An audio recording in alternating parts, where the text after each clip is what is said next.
আজকের এই ভিডিওটা কি বলে শুরু করব, এটাই সবচেয়ে বড় কথা।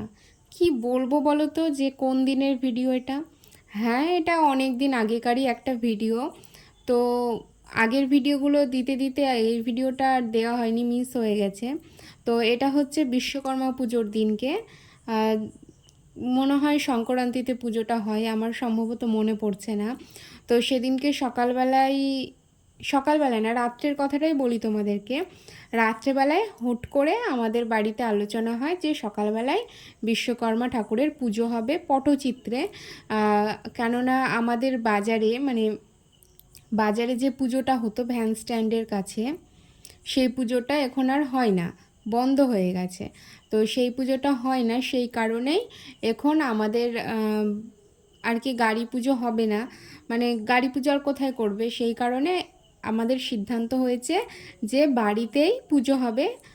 আর যেমন কথা ঠিক সেরকমই কাজ, সকাল সকাল উঠে সেই পুজোর জন্যই তোড়জোড় শুরু হয়ে গেছে।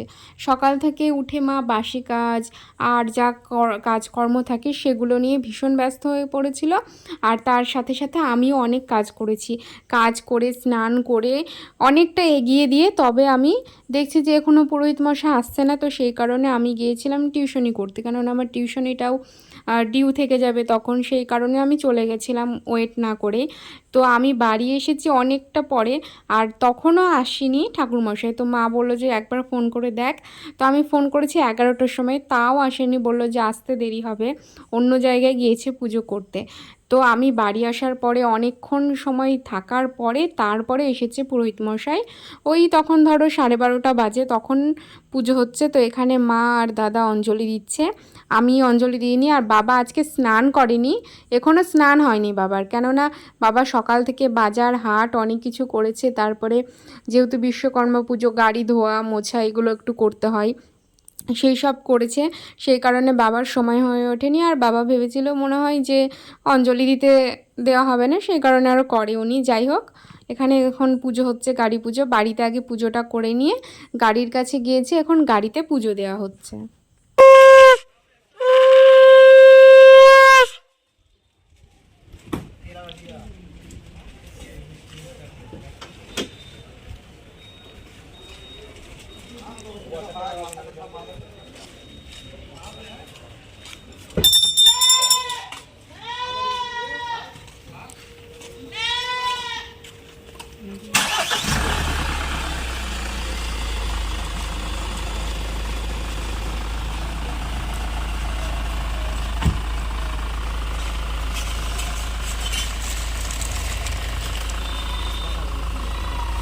দেখো, বড় গাড়ি তো পুজো তো হচ্ছেই, বড় গাড়ি পুজোর জন্যই বাড়িতে স্পেশালি পুজো, যেহেতু অন্য কোথায় আর পুজো হচ্ছে না।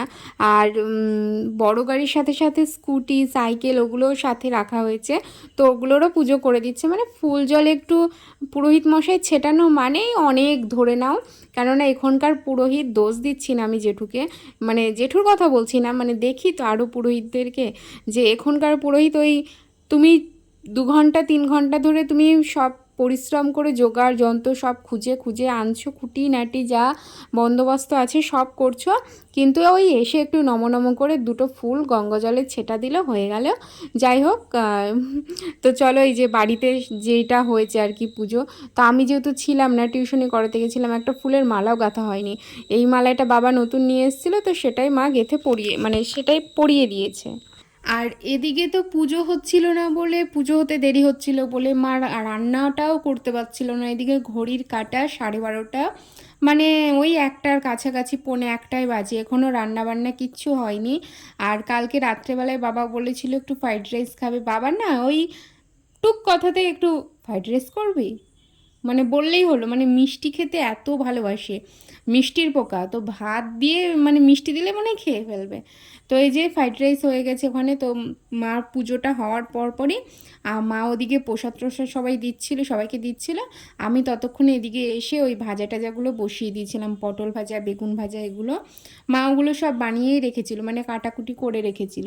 আর এদিকে হয়েছে আলু ফুলকপির দম, পটল ভাজা বেগুন ভাজা, আর হয়েছে চাটনি। চাটনিটা ওই কিশমিশ কাজু এসব দিয়ে টমেটোর চাটনি। তো রান্নাবান্না ওইটুকু করেই এনাফ, কেননা ওই তাড়াহুড়োর মধ্যে আর এত রান্নাবান্নার দিকে যায়নি, কেননা খিচিবিচি হয়ে যেত। তার মধ্যে পুজো রান্নাবান্না দুই দিকে করতে গেলে না বহুত চাপ হয়। রান্নাবান্না হয়ে যাওয়ার পরে ওদেরকে খেতেও দিয়ে দিয়েছে মা। আর মা এখন ঘরে ওই প্রসাদগুলোই আবার একটু গোছগাছ করছে। পিঁপড়ের তো নাম নিতে না নিতে পিঁপড়ে চলে আসে। আমি যখন পুজো করি আমি দেখি যে আমি ঠাকুরের থালাগুলো কেবল রেখেছি, গ্লাসে জল দিয়েছি, থালাগুলো ফাঁকা একদম রেখেছি, তখনই দেখবো পিঁপড়ের লাইন চলে আসে। মানে থালাগুলো রাখলেই ওরা মনে হয় গন্ধ পেয়ে যায়, তখনই চলে আসে। তো এবার দেখো মার ওদিকে কাজ হতে হতে আমি বললাম যে চলো আমার খিদে পেয়েছে। আমি ওই প্যাঁচার মতো মুখ করে বসেছিলাম, কেননা সকাল থেকে আমার কিচ্ছু খাওয়া হয়নি। আমি স্নান করে না খেয়ে আমি পড়াতে চলে গেছি, পড়িয়েও এসেও আমি খাইনি। যখন পুজো হচ্ছিলো তখনও কিন্তু আমি উপোস ছিলাম। তো আমার আর মায়ের খাবার বেড়ে নিয়েছি, এখন দুজনে বসে বসে খাবো। তো আমি খাবারটা বেড়ে নিয়ে আমি খেতে শুরু করে দিয়েছি। মাকে ডাকলাম যে মা তুমি এসো। মা বললো বার পরে পরে রাখ, বেড়ে রাখ, আমি পরে খাচ্ছি। আমি বলছি পরে না, তাড়াতাড়ি এসো, খেয়ে নাও আগে, তারপরে বাকি যা কাজকর্ম আছে সেগুলো করবা। আমি এটা বলে আমি খেতে বসে পড়েছি, কেননা আমি আর পারছি না। আর আজকে একটা সত্যি বলছি ভীষণ দারুণ একটা জায়গায় গিয়েছি, আমার নতুন অভিজ্ঞতা জীবনে। আমি ফার্স্ট টাইম এরকম কাপড়ের হাটে গেলাম আজকে সন্ধ্যাবেলায়। মা বললো যে চল না রাস্তার দিকে একটু হেঁটে আসি, ভালো লাগছে না। আমি বলছি যাবো না গো, আমার শরীরে দিচ্ছে না। মা বললো চল, ওইখানটা একটা হাট বসেছে, চল হাটটাই ঘুরে আসি।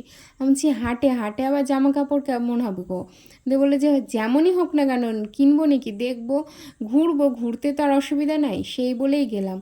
হাটে গিয়ে আমি সত্যিই অবাক হয়ে গেছি। আমি হাঁ করে চারপাশটা খালি দেখছি যে এমন কোনো মানুষ নাই যে ওই হাট থেকে জামা কাপড় কিনছে না। আর কিনবেই বা না কেন, মানে আমার ধারণা ছিল হাট মানে জিনিসপত্র কম দামে পাওয়া যায়, মানে কোয়ালিটি অত ভালো হয় না এরকম জানতাম। কিন্তু আমি হাটে গিয়ে সত্যি বলছি অন গড, মানে হাটে গিয়ে আমি অবাক, এত সুন্দর সুন্দর জিনিস আর কম দামে। আমি সত্যি অবাক হয়ে গেছি। মানে দোকানের যে জিনিসগুলো সেগুলোই হাটে বিক্রি হচ্ছে। একটা সত্যি কথা বলছি যে আমাদের এখানে যে বড় বড় দোকানগুলো আছে তারাও কিন্তু ওই হাট থেকে জামা কাপড় নিয়ে আসে। তারা হয়তো একটু বড় সড়ো হাটে যায়, যেমন বেলডাঙার হাটে যায় অনেকেই, এটা আমার জানা কথা। আমি নিজেও দেখেছি, মানে নিজে দেখেছি বলতে যাই আর কি, সেই কথাটা আমি নিজে দেখেছি চোখে যেতে আর মালপত্র নিয়ে আসতে, যারা বড় বড় দোকান তাদের কথাই বলছি। তো আমরা দেখো অজান্তে কিন্তু হাটের জামা কাপড়ই পরি। আমরা দোকান থেকেই সেই জামা কাপড় কিনছি বলে আমরা ভাবি যে দোকান থেকে এত টাকা দিয়ে অমুক দোকানের নাম নাম করা দোকানের জামা কাপড় কিনছি, কিন্তু না, তারাও কিন্তু হাট থেকে সেই জিনিসপত্র নিয়ে এসছে। তো হাটে গিয়েও আমার চোখ ধাঁধিয়ে গেছে। আর বিশেষ এই করে তো শাড়ি দেখে তো শাড়ি, আমি অবাক। মানে এমন কোনো শাড়ি যে নাই এখানে, সেটা মানে হাকোবা, তাঁত, জামদানি, বেনারসি, কাতান, সব সব সব রকমের আছে। আমি একটা হাকোবা শাড়ি দেখছিলাম, কিন্তু একটাই কালার ছিল, ওই যে ওখানে গ্রিন কালার, ওইটা, সেই কারণে আমি আর দেখিনি। তো সত্যি আমি আজকে অবাক হয়ে গেছি। আমি হাট থেকে অনেক কিছু কেনাকাটিও করে নিয়েছি টুকিটাকি, মানে পুরো পুজোর শপিং না। তো এগুলোও তোমাদের সাথে একদিন শেয়ার করব। যাই হোক, ভালো লাগবে তোমাদের, দেখো।